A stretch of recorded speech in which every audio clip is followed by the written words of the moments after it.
안녕하세요. 저는 제 뱃속으로 낳지 않았지만 평생을 가슴으로 키워온 제 아들을 빼앗길 뻔했던 60대 아줌마입니다. 여러분, 여러분께서는 자식을 빼앗길 뻔한 적이 있으신가요? 아니면 혹시 빼앗기는 상상이라도 해보신 적 있나요? 여러분은 아마 상상도 못 하실 겁니다. 눈에 넣어도 안 아픈 게 자식이라는데 그런 자식을 빼앗기는 건 있을 수도 있어서도 안 되는 이야기니까요. 그런데 몇 년 전 저는 실제로 제 아들을 빼앗길 뻔했습니다. 그것도 당연하다는 듯이 뻔뻔하게 내놓으라고 소리치는 사람들에게요. 억만금을 줘도 안 내어줄 제 아들을 말입니다. 그리고 그런 아들을 제가 어떻게 지켜냈는지 여러분들에게 이야기하고 싶어 이렇게 사연을 보냅니다. 저는 꽃피는 시절 20살의 첫 남편과 만나 일찍이 결혼 생활을 시작했습니다. 그리고 저는 어렸을 적부터 아이들을 무척 좋아했어요. 동네 아이란 아이는 다 제 손을 타고 자랐다 해도 과언이 아니겠죠. 그래서인지 어렸을 때부터 저는 엄마가 되는 게 꿈이기도 했고요. 그런데 왜 인연은 하늘이 내려준다고 하잖아요. 제 삶에는 자식연이 없었던 건지 애석하게도 저는 첫 번째 남편과 함께했던 20년이란 길고 긴 시간 동안 3명의 아이를 유산하고 말았어요. 20년이란 결혼 생활 동안 자식이 하나도 없으니 제 결혼 생활이 순탄할 일이 있었겠어요? 첫 번째 남편은 집안의 장남이었는데 그 시절에 장남에게서 자식이 없으니 시어머니가 절 가만둘 리 없으셨죠. 제가 시어머니께 혼이라도 나는 날에는 애도 못 낳는 게부터 시작해서 네가 우리 집 대를 다 끊어놨다 하시며 절 사정없이 몰아세우셨죠. 또 유산하고 슬픈 마음에 홀로 방에 누워 있으면 시어머니는 어김없이 나타나 있던 애도 네가 잡아먹어 놓고 어딜 누워 있냐 하시면서 절 참 모질게도 내치시곤 했어요. 지금 시대였으면 제가 시어머니께 대들어 보기라도 했을 텐데 그 당시에는 그게 무슨 큰 죄라도 되는 줄 알았어요. 그래서 입도 떼지 못하고 그 모진 소리를 다 듣고만 있었네요. 그렇게 시간이 지나고 이제 아이를 갖기 힘든 나이에 접어드니 시어머니는 절 사람 취급도 안 하시더라고요. 그리고 시어머니와 똑같았던 남편도 이제는 대놓고 외도를 저질렀고요. 그리고 원망하는 절 보며 시어머니와 똑같이 아이도 못 낳으면서 이 집안엔 왜 있냐? 라는 망언도 서슴없이 해댔네요. 그래서 결국 마흔이란 나이에 사람 취급도 안 해주는 그 모질고도 모진 곳에서 도망 나왔습니다. 첫 번째 남편과 이혼한 후 저는 한동안 아무것도 하지 못했어요.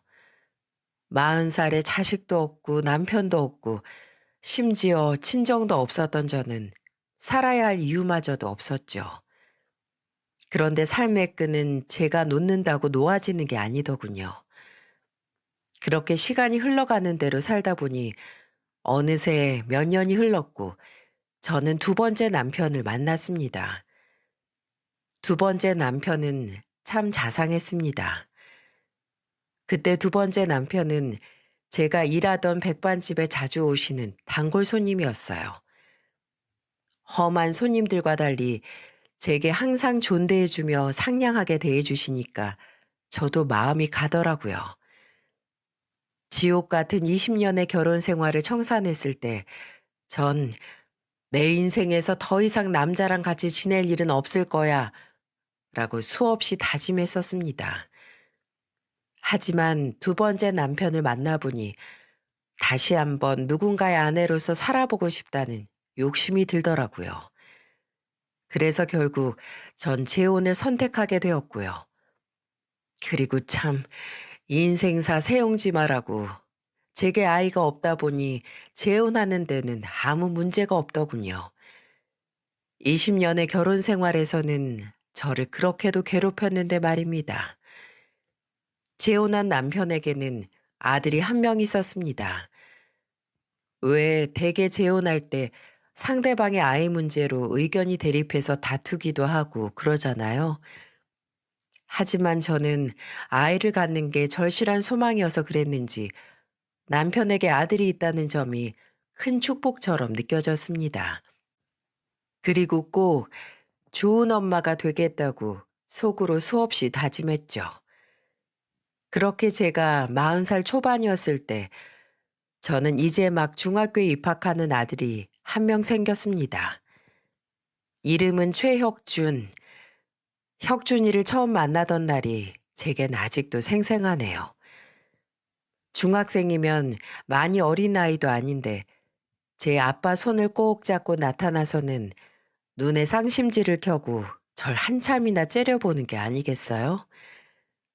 그 당시 혁준이의 키는 제 귀 정도는 높이였는데 다 큰 아이가 절 그렇게 쳐다보니 처음엔 꽤 무서웠죠. 그런데 이내 어린아이가 어떤 일들을 겪었길래 앳된 얼굴에서 나이에 맞지 않는 저런 표정이 나오는 걸까 하고 생각해 보니 되려 안쓰럽더군요. 그리고 혁준이와 내가 친해질 수 있을까 하는 걱정도 들었죠. 그런데 그런 제 걱정은 현실이 되었어요. 몇 주면 될 줄 알았던 혁준이의 낯가림은 몇 달이나 지속되었는데 그만큼 제 속은 타들어가는 것 같았습니다. 이런 제가 딱해 보였는지 동네 아주머니들은 남의 자식 키우는 게 제 자식 키우는 것보다 어렵다라고 하시면서 절 위로해 주셨죠. 이런 위로를 받을 때면 그래, 이런 상황에서 나만 힘든 게 아니구나 싶다가도 한편으로는 혁준이와 내가 사이 안 좋은 게 온 동네 사람들도 다 알 정도구나 하면서 속이 좀 상하더라고요. 혁준이는 제게 온몸에 털을 아주 뾰족하게 세우고 있는 고양이 같았어요. 그리고 식사 시간만 되면 혁준이는 어김없이 제 아빠한테 혼이 났는데 이유는 이랬습니다. 최혁준, 너 왜 밥 안 먹어? 아빠가 또 화를 내야 먹겠어? 여보, 혁준이가 먹고 싶으면 먹겠죠. 식사 시간마다 왜 애를 못 잡아서 그래요. 너 또 엄마가 네 밥 했다고 안 먹는 거야? 너 지금 그게 뭐 하는 행동이야? 네 엄마가 너 좋아하는 잡곡밥에 고등어 구이에 된장찌개에 한 상을 차려놨는데 넌 왜 밥을 안 먹냔 말이야? 내가 언제까지 네 밥을 일일이 따로 차려줘야 하는 건데, 어? 사내 자식이 꾹 닫고만 있지 말고 뭐가 불만인지 말을 해보란 말이야. 혁준아, 아니야. 엄마가 미안해. 오늘 시장에 갔는데 고등어가 너무 좋았거든. 그래서 우리 혁준이한테 빨리 주고 싶은 마음에 요리를 내가 해보. 제 말이 끝나기도 전에 휙 하는 소리와 함께 혁준이가 또 상을 엎었습니다. 그리고 그날 처음으로 제 아빠에게 대들며 울면서 이렇게 말하더군요. 친엄마도 날 버렸어요. 10년 넘게 날 키워온 엄마도 내가 잘 때 그것도 한마디 인사말도 없이 날 그렇게 버리고 갔다고요. 친엄마도 날 그렇게 대하는데 새엄마라고 계모라고 뭐가 다르겠어요? 이 여자가 해준 밥을 왜 안 먹냐고요? 여기에 독을 탔을지 내가 어떻게 알고 먹어요. 나만 없으면 이 여자랑 아빠 둘이 잘 지낼 텐데 이 여자 눈에는 제가 눈의 가시 아니겠냐고요. 뭐? 뭐 이 자식아? 계모? 뭐 독을 타? 넌 그게 맨날 얼굴 보고 지내는 네 엄마한테 할 소리야? 네 버리고 간 친엄마야. 나 싫다고 도망간 거고. 네 새엄마는 너랑 나 좋다고 여기 와서 같이 지내는 건데 너만 마음 열면 될걸. 왜 너 한 놈 때문에 우리 가족이 매번 이렇게 기분 나빠야 하냔 말이야. 거봐요. 아빠도 지금 내가 눈에 가시라고 얘기하시는 거죠? 나만 없으면 이 집안을 잘 돌아갈 테니까 나가라는 거잖아요. 무엇이? 순간 화를 참지 못한 남편이 혁준이의 뺨을 때리려고 했죠. 너무 놀란 저는 혁준이를 지켜야 한다는 생각이 들어 혁준이의 얼굴을 감싸 안았어요. 그렇게 남편의 손은 제 뒤통수를 때렸고 아악 하는 소리를 내면서도 저는 혁준이의 얼굴을 꽉 감싸 안고 있었죠. 여보, 왜 당신이 끼어들어? 남편의 말이 채 끝나지도 않았는데 혁준이는 절 그대로 밀어버렸고 전 바닥으로 벌러덩 낮아빠졌습니다. 내 얼굴에 손대지 말아요. 아줌마 이러면 내가 뭐 감동이라도 받을 줄 알아요? 아줌마도 잠깐은 나한테 이렇게 잘해주다가 아빠가 마음에 안 들면 어느 날 갑자기 사라져버릴 거 아니에요? 내 친엄마도 그랬어요. 나한테는 항상 잘해주셨는데 아빠가 마음에 안 든다면서 저한테 말도 없이 떠난 거라고요. 아줌마도 아빠 보고 이 집 들어온 거잖아요. 그러면 그냥 아빠한테나 잘하고 아빠한테나 이쁨 받으며 살아요. 그러다 아빠가 싫어지면 그냥 아빠한테만 상처 주고 집 나가시라고요. 바닥에 널브러져 있는 저를 매섭게 쳐다보며 숨도 쉬지 않은 채 말하던 혁준이는 남편의 윽박에도 아랑곳하지 않고 그대로 집을 나가버렸죠. 몇 달 만에 서로 마주본 혁준이의 눈빛이었는데 그새 혁준이의 눈빛은 더 깊고 슬퍼져 있더군요. 그런데 전 혁준이 울부짖음에서 혁준이와 제가 친해질 수 없는 큰 이유를 찾았습니다. 그 당시는 저 혼자만의 생각이었지만 혁준이는 제가 싫다기보다는 저와 친해지고 정을 나누는 걸 두려워하는 것처럼 보였거든요. 혁준이가 말했던 내 친엄마도 그랬어요. 나한테는 항상 잘해주셨는데 아빠가 마음에 안 든다면서 저한테 말도 없이 떠난 거라고요. 이 말이 그날 밤 제 머릿속에서 떠나질 않았습니다. 그리고 그날 혁준이를 기다리며 동네 아주머니들이 말씀하신 남의 자식 키우는 것이 제 자식 키우는 것보다 어렵다라는 말을 계속 떠올렸죠. 솔직히 위의 사건 말고도 혁준이는 제 인내심을 시험하는 것처럼 다양한 사고를 쳤거든요. 일일이 이 사연에 언급하기도 뭐하지만 정말 제 친아들이었으면 데려다가 몽둥이로 엉덩이에 시퍼렇게 멍이 들 정도로 때려서라도 그 버릇을 고쳐놨을 정도로 말입니다.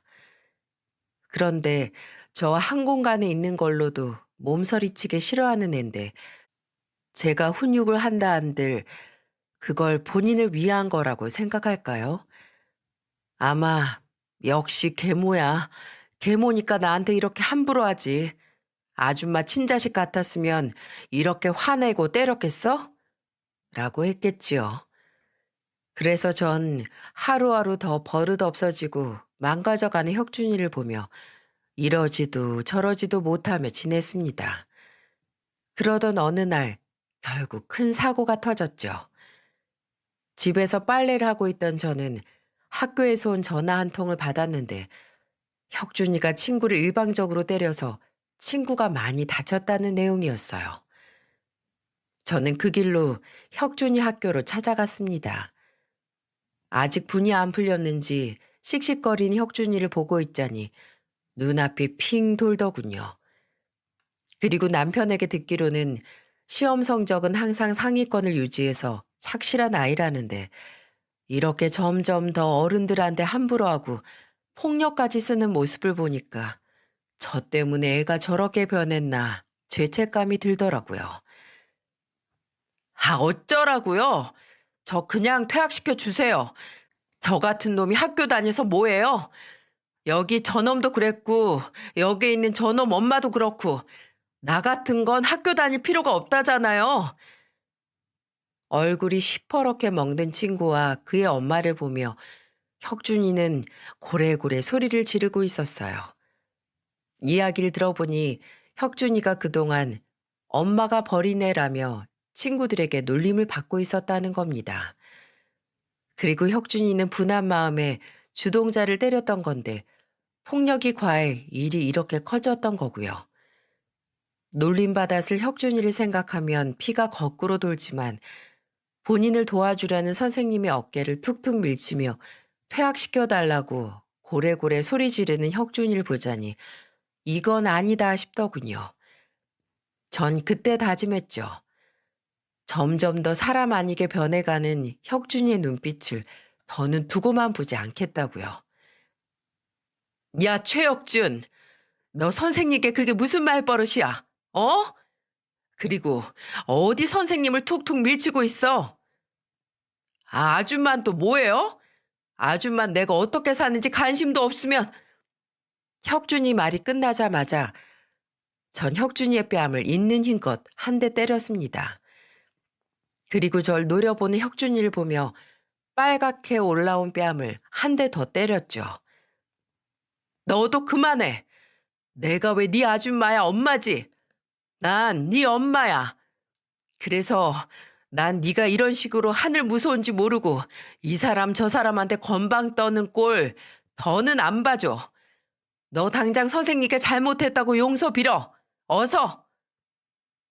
제 화난 모습을 처음 봤는지 혁준이는 아무 말도 못하고 절 쳐다만 보더군요.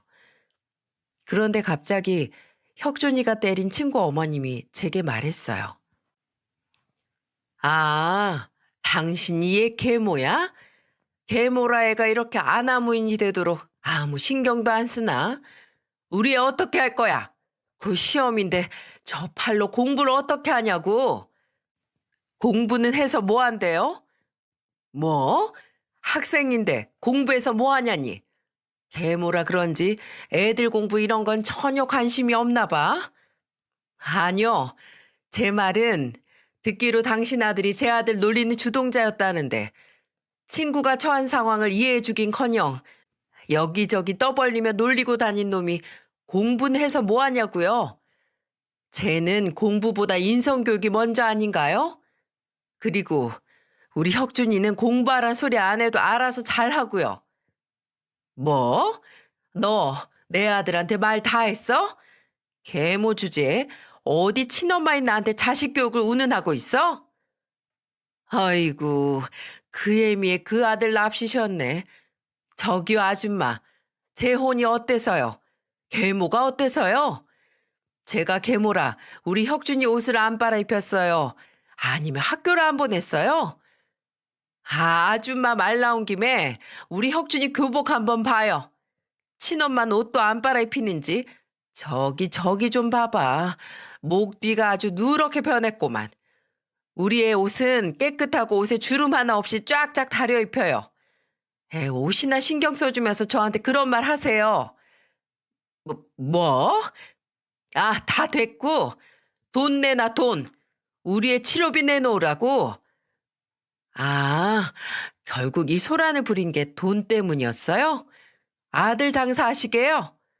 그럼 당신 아들이 내 아들 놀린 거, 그거 먼저 사과하라고 하세요. 그럼 제가 치료비는 얼마든지 드릴게요. 대신 선 사과 후 보상이에요. 사과 먼저 해요. 어서요. 그날이 제가 혁준이를 위해 처음 엄마로 나선 날이었습니다. 그날 저는 끝끝내 사과를 안 하는 친구에게 단돈 1원의 치료비도 보상하지 않았고 그 엄마도 본인 아들의 고집을 못 꺾은 채 빈손으로 돌아갔죠. 그런데 이날 저는 혹시 제게 맞은 것이 분해 또 역시 계모 맞잖아 라는 소리를 들을 줄 알았는데 혁준이의 첫마디에 저는 눈물을 흘리고 말았어요. 엄마, 아까는 좀 아팠어요. 바로 절 엄마라고 불렀던 겁니다. 혁준이와 지낸 지 7개월 만의 일이었죠. 저는 혁준이와 나란히 걸으며 그 얘기를 듣는데 눈물이 왈칵 쏟아져 혁준이 얼굴 반대 방향으로 고개를 돌렸습니다. 그리고 한참을 걸으며 이야기했죠. 엄마, 그동안 내가 잘못했어요. 난 엄마가 내 편이 아닌 줄 알았어요. 오늘 그 자식 엄마가 날 몰아세우는데 그때 내게 엄마가 없다는 게 참 서럽더라고요. 그런데 오늘 내 편을 들어주는 엄마가 있어서 참 좋았어요. 그랬구나. 아휴, 내가 더 일찍 오지 못해서 미안해. 그리고 아까 널 때린 것도 미안하고. 하지만 난 말하지 않아도 돼요. 엄마 마음 다 알아요. 오히려 엄마한테 맞고 나니까 정신이 확 들던걸요. 앞으로 나 다시 예전처럼 잘 지내볼게요. 대신 엄마, 나랑 약속 하나 해줘요. 엄마는 나 절대로 버리지 않겠다고. 혁준이의 진심 어린 속마음에 전 길을 가다 말고 혁준이를 안고 펑펑 울었습니다. 그렇게 남편과 저, 그리고 제 아들 혁준이는 제가 재혼한 지 7개월 만에 진짜 가족이 될 수 있었죠. 그 후로 제 삶은 여느 엄마와 다를 바가 없었습니다. 혁준이는 아침마다 제가 해준 밥을 먹고 등교하고 또 제가 챙겨준 도시락으로 점심을 먹었죠. 그리고 저녁이면 남편과 혁준이 저 셋이 둥근 밥상에 둘러앉아 저녁밥을 먹었고요. 그리고 혁준이가 성인이 돼서 했던 말이긴 한데 혁준이는 제 첫인상이 참 좋았다고 했습니다. 저를 처음 보자마자 제가 따뜻한 사람이란 걸 본능적으로 느꼈다면서 말이죠. 그래서인지 제게 마음을 여는 것이 더 힘들었다고 하더군요. 저한테 많은 걸 의지하게 되어버릴까봐 덜컥 겁이 났다면서 말이죠. 이 작은 아이가 이렇게 많은 부분을 따지고 재며 본인 감정을 조절하며 지냈다는 게 전 마음이 무너지듯 아팠습니다. 어른들이 살고 못 살고 하는 문제에 이 아이가 꽤 많은 상처와 트라우마를 갖게 되었다는 것도 알 수 있었고요. 대체 우리 혁준이가 무슨 잘못을 해서 이런 상처를 겪게 되었을까요? 전 할 수만 있다면 혁준이 아픈 모든 기억을 저로 인해 말끔히 지워주고 싶었습니다. 그리고 그러기 위해 무던히도 노력했고요. 그리고 혁준이도 그런 제 마음을 알았는지 저희는 서로 손을 꼭 잡으며 장을 보러 다니는 친구 같은 모자지간이 되었죠. 그런데 기쁨도 잠시 몇 년 후 공사 현장에서 일용직으로 일하던 남편이 추락사로 갑자기 세상을 떠나게 되었습니다. 그리고 하늘나라로 가기 전 제게 이런 유언을 남기더군요. 평생 같이 살기로 한 약속 지키지 못해서 미안하다. 그리고 엄마에게 버림받았던 우리 혁준이 이번엔 부디 버리지 말아줘. 라고요. 참 바보 같은 사람이죠. 혁준이는 이미 제 아들인데 본인 떠난다고 제가 아들을 버릴 리가 있나요? 그렇게 남편은 응급실에서 이틀을 보낸 후 저랑 혁준이와 작별 인사를 했어요. 그 후로 저와 혁준이는 굉장히 힘든 시간을 보내게 됐습니다. 혁준이의 꿈은 의사였어요. 어렸을 적부터 의사가 꿈이었다고 하더군요. 그런데 의사 되는데 얼마나 많은 시간과 돈이 드는지 여러분도 잘 아시죠? 의대에 합격한 혁준이는 없는 시간을 쪼개고 쪼개 과외를 했습니다. 그리고 아들의 꿈을 이뤄주기 위해 저도 남편이 하늘나라로 간 후에는 식당 일을 다시 시작했죠.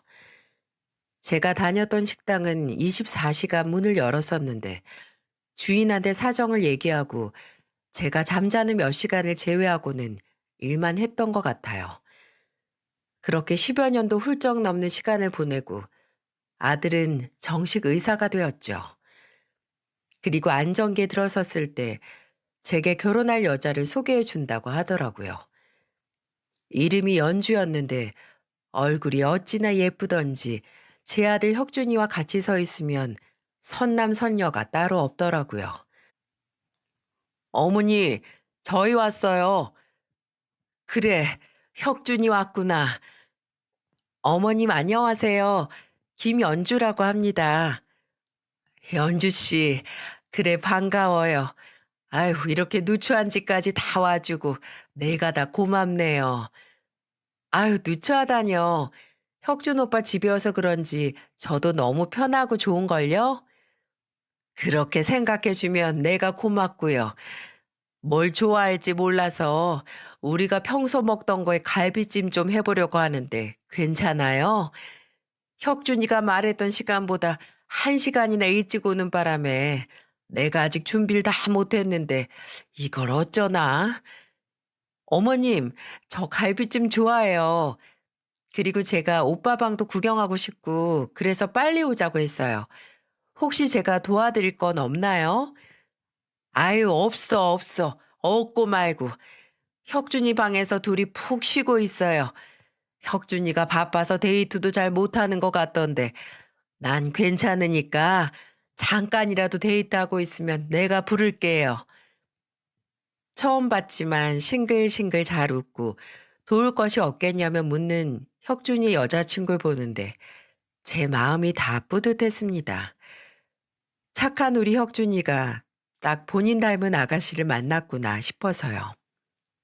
혁준이와 혁준이의 여자친구, 그러니까 편하게 연주라고 적겠습니다. 혁준이와 연주는 방에서 오순도순 이야기하는 소리가 들렸고 저는 분주히 음식을 준비하고 있었죠. 그런데 웬걸 제가 양파를 사온 줄 알았는데 깜빡하고 안 사왔더라고요. 왜 매번 장볼 때마다 꼼꼼하게 체크한다고 하는데 막상 요리할 때 되면 한두 개씩 꼭 빼먹고 오잖아요. 야채 가게까지는 시간이 좀 걸렸는데 이것저것 준비하느라 정신이 없었던 저는 혁준이에게 양파 좀 사와달라고 부탁했죠. 그렇게 혁준이만 집 밖으로 나가고 연주와 저 둘만 집에 남게 되었습니다. 그런데 혁준이가 나가고 나자 연주의 눈빛이 갑자기 변하더군요.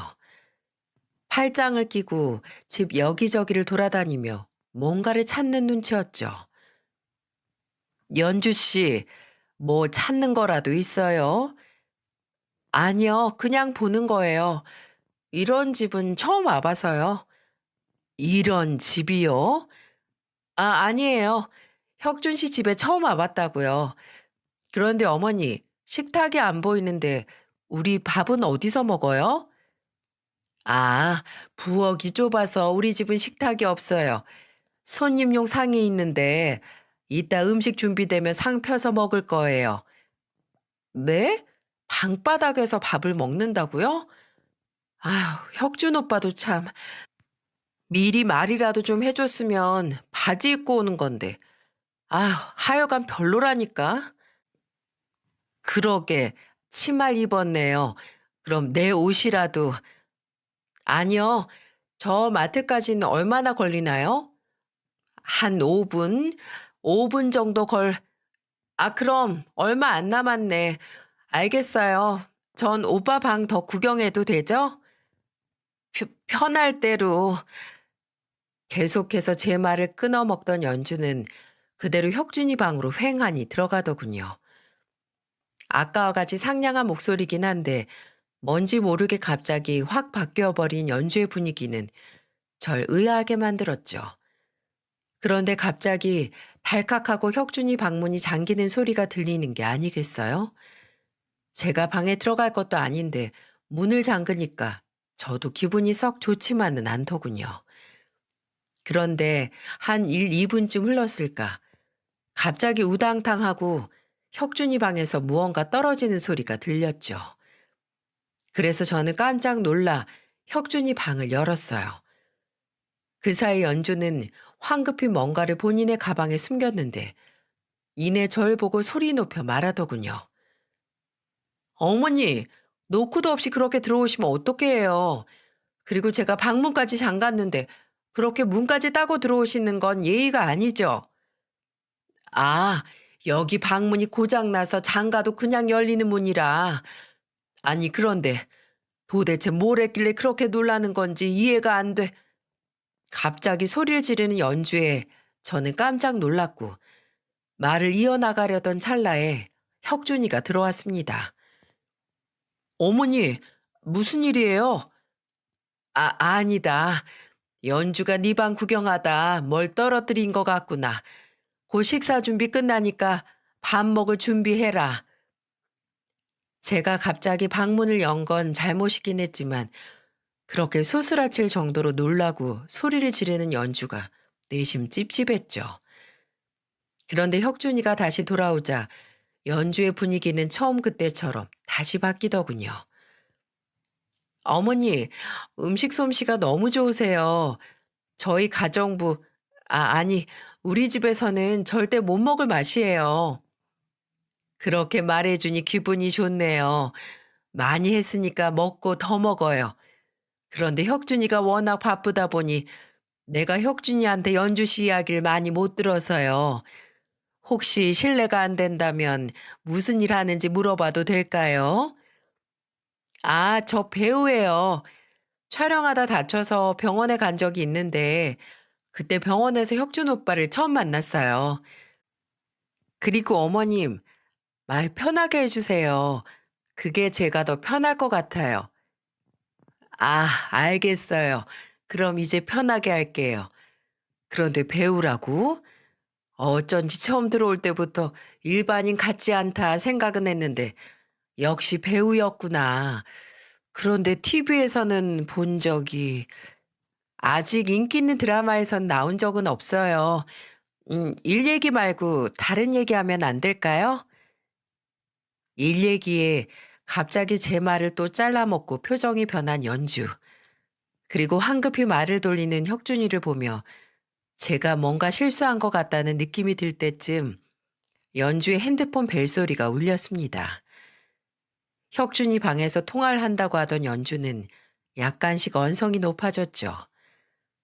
그리고 이내 나와서는 식사를 다 끝냈는데 이만 먼저 가봐도 되겠냐고 묻더군요. 그래도 제게 처음 인사하는 자리였는데 그렇게 횡하니 가버리는 게 좀 아쉽긴 했어도 워낙 요즘 젊은 친구들은 바쁘게 지내니 그러려니 했습니다. 그리고 또 얼마의 시간이 흐르고 혁준이와 연주는 계속 잘 지내는 듯 했습니다. 그런데 어느 날부터 부쩍 혁준이가 술 먹는 날이 많아졌고 집에서도 얼굴에 늘 그늘이 져 있더군요. 왜 그런지 물어봐도 대답도 안 하고요. 제게 마음을 연 이후로 혼자 지내는 제가 심심하기라도 할까 미주알 고주알 다 늘어놓으며 이야기하던 앤데 이렇게 입을 꾹 다물고 있으니 여간 걱정되는 게 아니겠어요? 혹시나 연주와 무슨 일이 있나 의심하기도 했지만 연주는 혁준이가 없는 날에도 자주 집에 놀러 왔었어요. 그리고 저와 한참 수다를 떨고 갔던 터라 연주와는 상관없는 일이라고 생각했어요. 그렇게 혁준이가 연준의 집으로 결혼을 승낙받으러 간다고 했던 날이 왔습니다. 예비 장인어른 장모님을 뵈러 가는 날 아침, 혁준이의 표정은 마치 뭐랄까요? 이런 표현은 좀 그렇지만 도살장에 끌려가는 소처럼 억지로 나가는 표정이었죠. 그리고 역시나 혁준이는 그날 밤 집으로 술에 취해 들어왔고 며칠이 지난 뒤엔 집요하게 묻는 제게 지쳤는지 연주와 헤어졌다고 하더라고요. 말로는 덤덤하게 헤어졌다고 하는데 마음고생이 심한지 혁준이는 하루가 다르게 야위어 갔습니다. 30대 후반이 되어서야 결혼하겠다고 처음 데려온 여자였는데 헤어진 게 좀 의아하긴 했지만 그것도 아들의 뜻이겠거니 하고 받아들였어요. 그런데 연주는 받아들이지 못한 것 같았습니다. 혁준이가 없을 때 골라 우리 집에 찾아와 오빠의 마음을 돌려달라고 사정사정했어요. 심지어 제게 옷이며 스카프 등의 선물도 챙겨와서는 말이죠. 그러던 중 제게 문자 한 통이 왔습니다. 안녕하세요. 연주 엄마입니다. 직접 뵙고 할 이야기가 있는데 만났으면 합니다. 어느 날 본인이 연주 엄마라며 제게 보내온 문자. 이전에 연주가 자주 연락드리겠다며 제 번호를 알아간 적이 있었는데 제 번호는 아마도 연주가 알려준 모양이었어요. 혁준이는 연주와 정리한다고 했는데 이 자리를 나가야 하나 말아야 하나 고민했었죠. 그런데 제 아들이 힘들어하는 이유라도 들어봐야겠다 싶어 전 약속을 잡고 자리에 나갔습니다. 저는 집 앞에 있는 큰 한식당으로 갔고 그곳에는 김연주로 예약된 방이 하나 있었죠. 직원에게 예약된 방을 안내받고 들어갔는데 글쎄 거기에 혁준이가 있는 게 아니겠어요? 어머니, 혁준아, 네가 여긴 어떻게... 병원장님, 저희 어머니는 여기 왜 부르신 거예요? 제가 그만큼 말씀드렸잖아요. 갑자기 벌어진 상황에 저는 아무 말도 하지 못하고 화를 내는 혁준이만 쳐다보고 있었어요. 혁준이 맞은편으로는 한 부부가 있었는데 혁준이가 병원장이라고 불렀던 분은 연주의 아버지셨고 그 옆에는 제게 문자를 보냈던 연주 어머니가 앉아 계셨죠. 그리고 연주와 연주 남동생도요. 마치 상견례 자리 같았습니다. 연주 부모님은 TV에서나 나올 법한 뭐랄까요? 부잣집 중년 부부 같은 모습이었어요. 나름 기죽기 싫어 저도 옷장에 있던 옷 중에 제일 좋은 거로 입고 나왔는데 그 당시 제가 참 초라하게 보이더라고요. 혁준이 어머님 되시죠? 안녕하십니까? 저는 연주 애비 되는 사람입니다. 아, 네, 안녕하세요. 그런데 지금 이게 어떤 상황인가요? 저는 연주 어머니를 뵈려고 나왔는데요. 어머니, 어머니는 제가 연주랑 끝났다고 그렇게 말씀드렸는데 이 자리에 나오긴 왜 나오셨어요? 저랑 당장 나가요. 제 대답에 또 화를 낸 혁준이는 이내 제 손을 확 잡아 끌더니 문 밖으로 나가려고 했죠. 그러자 연주 아버지께서 이렇게 말씀하시더군요. 제가 돌려 말하는 걸 잘 못해서 바로 말씀드리겠습니다. 제가 최서방을 대릴 사유로 드리고 싶은데요. 최서방이 어머님 혼자 계시는 게 마음에 걸리는지 이렇게 한 달 넘게 버티고 있네요. 제 마음은 이런데 사부인 생각은 어떠십니까? 네? 대릴 사위요? 당황한 저를 보더니 혁준이는 더 큰 소리로 내지르며 말했어요. 저 그 결혼 못합니다. 아니 안 합니다. 제가 연주를 사랑하고 결혼까지 생각했던 건 맞지만 두 분이 원하는 조건들은 절대 제가 용납할 수 없습니다. 그리고 이렇게 저 모르게 저희 어머니까지 부르시는 건 저와 저희 어머니에 대한 배려가 아니라고 생각하고요. 예, 혁준아. 아니, 지금 대체 무슨 말을 하는 거니? 결혼하는 조건이 있었다는 거니? 어머니 모르셔도 돼요. 알 필요도 없고요. 혁준이가 이렇게 화를 내는 모습은 중학교 이후에 처음 봤어요. 그리고 웬만해서 어른들한테 화를 내는 아이가 아닌데 모든 게 당황스러웠죠. 그런데 연주 어머니의 말을 듣고는 상황을 이해할 수 있었습니다. 어머니도 알 건 아셔야지. 네, 맞습니다. 저희가 결혼하면 최서방한테 대릴 사이로 들어오라고 했습니다. 아실지 모르겠지만 연주 아버지가 병원장이에요. 그리고 저희 부부는 그 병원을 이어받을 사위를 원하고요. 때마침 제 딸이 의사와 사귀고 있다길래 저희는 적극 찬성했지요. 그런데 대릴 사이가 뭐 어렵다고 이렇게 버티는지 저희 부부는 도저히 이해를 못하겠더군요. 아, 상견례를 하자고 해도 싫다고 하더니 이제 나의 연주와 헤어지겠다고 하네요. 생각해 보세요. 솔직히 대릴 사이로 들어와서 병원 경영도 좀 배우고, 아, 네, 그건 그렇지요. 그게 혁준이 앞날에 도움이 된다면야. 어차피 결혼하면 제 살림 꾸려나가 살 텐데요. 그런데 저는 지금 처음 듣는 소리여서 혁준이와 상의도 어머니, 그렇게 뭐가 그래요? 어머닌 잘 알지도 못하면서 무슨 대답을 하고 그러세요. 혁준이의 말에 저는 가슴에 비수가 꽂힌 듯 아팠습니다. 이 식당에 처음 들어와 연주 부모님을 배웠을 때도 제 차림이 초라해 보였는데 잘 알지도 못하면서 대답하려 하나 이런 혁준이의 말이 괜히 절 서운하게 만들더군요. 하지만 저는 곧 혁준이가 제게 왜 화를 내는지 알 수 있었어요. 그런데 이거 설명 좀 해주시겠습니까? 연주 어머니의 말이었습니다.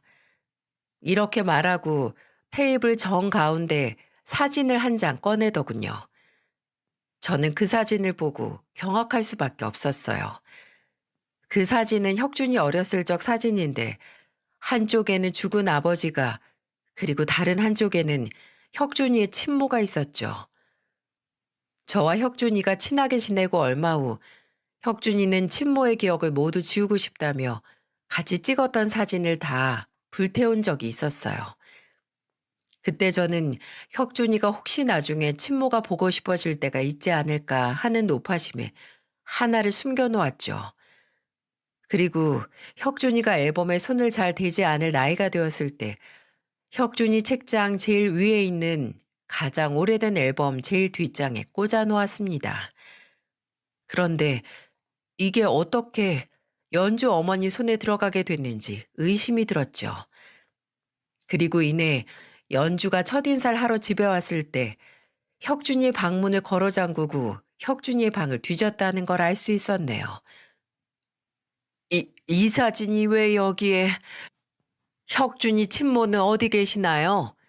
그리고 엄마 대 엄마로서 하나만 묻겠습니다. 사부인이라면 본인 딸에게 계모까지 챙기라고 하시겠습니까?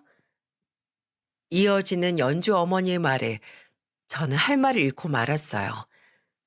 제가 사실상 계모인 건 맞지만 제게 한 질문은 뼈가 있어 보였죠. 대답해 보세요. 저는 솔직히 제 딸아이가 친모도 아닌 계모를 시어머니로 모시며 살아가야 한다는 게 싫습니다. 그래서 최서방에게 어머니와 연을 끊으라고 했죠. 그랬더니 지금처럼 저렇게 화를 내는 게 아니겠어요? 어떻게 생각하시나요? 그만하시라고요. 혁준이가 고래고래 소리를 질러도 연주 어머니의 말은 끊임없이 이어졌죠. 우리 최서방, 저희랑 있으면 자연스럽게 병원장도 되고 좋은 집에서도 살 수 있습니다. 그리고 연주 말 들어보니 식탁 하나 없는 작은 집에서 지내신다고요? 그런 곳에 사시는 분이 최서방 앞날은 어느 정도 보장해 주실 수 있으신가요? 제가 만약 친모였다면 우리 집으로 들어오는 대릴사의 자리를 절대 반대하진 않을 텐데요. 혹시 최서방, 그러니까 의사 아들 등에 업고 빨대 꽂아 드실 생각은 아니셨죠? 본인이 진짜 아들로 생각하신다면 얼른 최서방 설득해서 결혼하게 만드시고 최서방 앞날을 위해 연 끊어주세요. 그래야 최서방도 마음 편히 대릴사이로 들어와서 살지 않겠어요? 참 기가 막히고 코가 막히는 상황이었습니다. 제가 계모가 맞긴 하지만 저는 혁준이를 마음으로 낳고 눈물로 키웠습니다. 제 친아들과 다름없게 20여 년 넘게 키웠는데 이런 대접을 받다니요. 연주 어머니의 말에 기가 차서 이대로는 안 되겠다 싶어 따지러 들 때 혁준이가 이렇게 말하더군요. 제 어머니 모욕하는 말은 그만하세요. 제 어머니 남들은 다 계모라고 해도 저한텐 친엄마입니다. 도망간 제 친모보다 저한테 더 지극정성으로 대해주셨고 두 분이 원하시는 그 의사 사위의 의사도 다 제 어머니 덕에 가능했던 거고요. 그런데도 지금 제 어머니랑 연을 끊으라는 겁니까? 그것도 결혼의 조건으로요? 저는 절대 그럴 일 없습니다. 그리고 제가 그 조건 못 받아들인다고 그렇게 말씀드렸는데 왜 이렇게 끈질기게 이러시는데요? 제가 연주랑 처음 만날 때부터 무조건 사위 삼겠다며 제가 일하는 곳에 사랑까지 붙여서 절 하나하나 감시하셨잖아요. 제가 모를 것 같았습니까? 그리고 이젠 하다하다 연주한테 제 방까지 뒤지게 하셨나 본데 제 약점이라도 잡을 심산이셨어요? 그래서 찾아내신 게 우리 엄마가 친모가 아니라 계모라는 거고요. 제발 그만 좀 하세요. 스토커도 아니고 이게 무슨 짓입니까? 아니 오빠. 오빠는 왜 우리 엄마한테 계속 소리 질러? 솔직히 우리 집 정도면 오빠한테는 경사 아니야? 적당히 좀 튕기라고. 그리고 나도 이제 곧 유명 배우 될 텐데 병원장 등에 업었겠다. 와이프는 배우겠다. 오빠한테 뭐가 부족한 결혼이라고 이렇게 튕기냔 말이야. 그리고 나도 엄마 말 동의해. 내가 왜 괴물을 시어머니로 모셔야 하는데 그렇게 작고 냄새나는 집에서 말이야. 오빠 그냥 엄마랑 연 끊고 우리 집에 들어와 살자니까. 그래 최서방. 그리고 난 미리 말하지만 친자식도 아닌 최서방 결혼식에 계모가 혼주석에 앉아있는 꼴 절대 못 보니까 그렇게 하려고. 뭐라 부를 말이 없네. 최서방 계모님 제 말 들으셨죠? 당신 혼주석에 절대 앉지. 연주 어머니의 말이 끝나기도 전에 혁준이가 연주 어머니 뺨을 때렸습니다. 너무 갑자기 벌어진 상황에 연주 아버지는 벌떡 일어나시고 연주는 본인 어머니를 감싸 안았죠. 대체 결혼 안 한다는데 무슨 결혼식이고 무슨 혼주석이에요? 다들 정신 차리세요. 그리고 야 김연주 너 입 안 다물어? 너 나랑 왜 결혼하고 싶은 건데? 너 남자 있잖아. 그것도 내가 모를 줄 알았어? 너 의사 사회 아니면 안 된다는데 네 부모 뜻 따라 나랑 결혼만 하려고 했던 거 아니야? 난 너한테 정말 진심이었는데 넌 아니더라. 나 연우한테 다 들었어. 너랑 네 부모가 나 대릴 사이로 앉혀놓고 나 개처럼 부려먹으려고 했다는 거. 그래서 날 선택한 거겠지. 가난한 의사놈 구해서 당신들 뜻대로 부리려고. 혁준이의 말은 충격 그 자체였습니다. 혁준이가 말한 연우는 연주의 친남동생입니다. 나중에 혁준이한테 들어보니 연우가 어느 날 자기가 일하는 병원에 찾아왔고 연주 누나가 형을 만나는 이유라면서 쫙 알려줬다더군요. 그리고 그 이유를 혁준이는 연준의 부모님이 억지로 만들어낸 이 상견례 자리에서 하나부터 끝까지 다 말하기 시작했고요. 줄여보자면 이렇습니다. 대대로 의사 가문이었던 연주 아버지는 연주 남동생인 연우 또한 의사가 되길 원했답니다. 연주는 처음부터 공부머리도 없었고 오로지 제 몸치장하는 것밖에 할 줄 몰라 부모 돈만 펑펑 써대는 바람에 포기한 지 오래됐고요. 그런데 연우는 의사에는 전혀 꿈이 없었다더라고요. 그래서 방황 아닌 방황으로 억지로 들어갔던 의대도 부모 몰래 자퇴하고 방랑자처럼 여행을 다녔다네요. 그렇게 시간이 흐르고 연우가 집에 돌아오자 집에서는 배신자 소리를 들으며 쥐 죽은 듯 있었다죠. 그리고 연우가 보기에 연주 아버지의 욕심이 줄어드나 싶었는데 끝내 포기하지 않으셨고 이번엔 의사 사위로 눈을 돌렸다는 거예요. 그래서 하나뿐인 딸에게 의사 사위만 데려오면 뒤에서 뭘 하고 다니든 상관하지 않겠다고 했다면서 말이죠. 그러다 혁준이를 만난 거였는데 집안도 변변찮아 보여 대릴 사위 제안을 한 번에 받아들일 거라며 집안이 잔치 분위기였다네요. 그런데 혁준이가 계속 거부를 하자 사람을 붙여 협박 아닌 협박도 하고 약점이 될 만한 건 모조리 잡아오라며 그간 제 집을 드나들었다는 거죠. 그리고 연주는 이런 식으로 그동안 3명의 남자에게 더 접근했었다네요. 그런데 그보다 더 충격적인 건 연주 아버지가 말한 그 상관하지 않겠다에는 연주의 사생활도 다 포함되어 있었다는 겁니다. 그리고 평소 문란했던 연주는 그새를 못 참고 제 아들 혁준이와 여러 남자를 동시에 만나고 있었고요. 그리고 이런 가족들한테 질릴 대로 질려버린 연우가 아무것도 모르고 있던 혁준이를 찾아와 모두 말해줬다는 거죠. 세상에, 이게 다 의사 사유를 얻고 싶은 연주 부모님의 계략이라고 생각하니 제 온몸에 소름이 끼치더군요. 그리고 이런 말을 다 들으니까 저도 더 이상 아들을 위해 참고 있을 수 없었습니다. 아니, 이제는 진짜 참으면 안 될 상황이 온 거죠. 뭐야? 이 사람 같지도 않은 것들이 내 자식을 뺏어가려고 했다는 거야? 그거 당신들 집착인 거 알아?